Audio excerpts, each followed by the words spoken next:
पहले इस समय के हालात देखते हैं और अगर ओवरऑल स्विंग की बात करें तो करीब 5% जो खरीफ की फसलों की बुआई है वो कम हुई है और 24 जुलाई तक जो आंकड़े हमारे सामने आए हैं वो 787 लाख हेक्टेयर की बुआई के हैं। हालांकि पिछले साल ये आंकड़ा 826 लाख हेक्टेयर के आसपास का था और 2025 की बात करें तो और भी वाइब्रेंट आंकड़ा ये था। अब सवाल यह है कि किन फसलों की बुआई कम हुई है, क्या हालात आगे के लिए बारिश की तरफ से दिखाई दे रहे हैं, उस पर बातचीत करते हैं। तो पहले बारिश से जुड़ी हुई अपडेट ही ले लेते हैं। महेश फलावर जी हमारे साथ मौजूद हैं। महेश जी नमस्कार, स्वागत है आपका। तो सो फार जो बारिश हुई है, हमने लेट स्टार्ट के बाद एक पिकअप देखा जिसकी वजह से जो डेफिसिट रेनफॉल का स्विंग का काफी ज्यादा था वो डेफिनेटली कम हुआ है। बट अब यहाँ से आगे के लिए प्रोजेक्शंस मॉनसून पर्सपेक्टिव से कैसी दिखाई दे रही हैं? क्या फिलहाल सिनेरियो आपके हिसाब से बनता हुआ दिखाई दे रहा है? देखिए, अभी जो जैसे जून 40% की कमी के साथ समाप्त हुआ था, लेकिन जुलाई में जो उसका एवरेज रेनफॉल है, उसको ऑलरेडी सरपास कर दिया है जुलाई के रेन ने। और अभी जो वेदर सिस्टम बने हुए हैं, उसके हिसाब से लग रहा है कि सेंट्रल इंडिया, खास करके उड़ीसा से लेकर के आपका विदर्भ, छत्तीसगढ़, मध्य प्रदेश, पूर्वी राजस्थान और पहाड़ों के साथ-साथ दिल्ली और पश्चिमी उत्तर प्रदेश में अगले 3-4 दिनों के दौरान भारी बारिश होगी। हालाँकि पूर्वी उत्तर प्रदेश, बिहार, झारखंड और जो पश्चिम बंगाल है, वहाँ पर थोड़ी हल्की बारिश रहेगी। दक्षिण भारत अभी भी सूखा ही रहेगा, वहाँ पर कोई भी रिवाइवल दिखाई नहीं दे रहा है। और पहले 10 दिन जो अगस्त के हैं, वो काफ़ी अच्छे दिखाई दे रहे हैं। विशेषकर अगर बात करें, तो उत्तर-पश्चिम, मध्य और पूर्वी भारत के लिए। लेकिन जो राजस्थान और गुजरात है, वहाँ एक बार फिर से मौसम शुष्क हो जाएगा। हालाँकि वहाँ पर जो बारिश है, वो सामान्य से ज़्यादा ऑलरेडी हो चुकी है। पश्चिमी तट पर बारिश की गतिविधियाँ जारी रहेंगी। अगर देखा जाए तो मराठवाड़ा और मध्य महाराष्ट्र, इंटीरियर कर्नाटका, तेलंगाना और आपका जो आंध्र प्रदेश है और तमिलनाडु, ये जो इलाके हैं, ये काफ़ी कम बारिश देखेंगे अगले 15 दिनों की बात करें तो।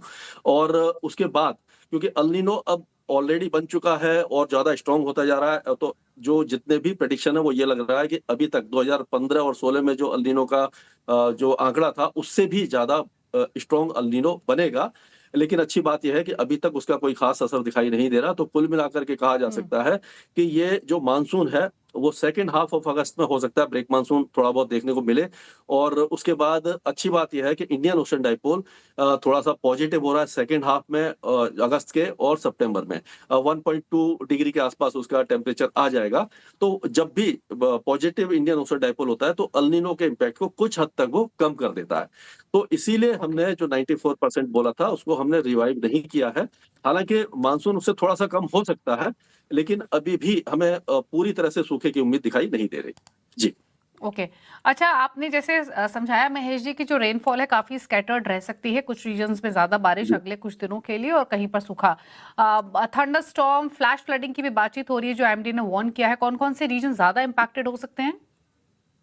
देखिए, इस समय जो उड़ीसा के जो पश्चिमी इलाके हैं, जो छत्तीसगढ़ से लगे हुए हैं, उस इलाके में तेज हम्म। बारिश है।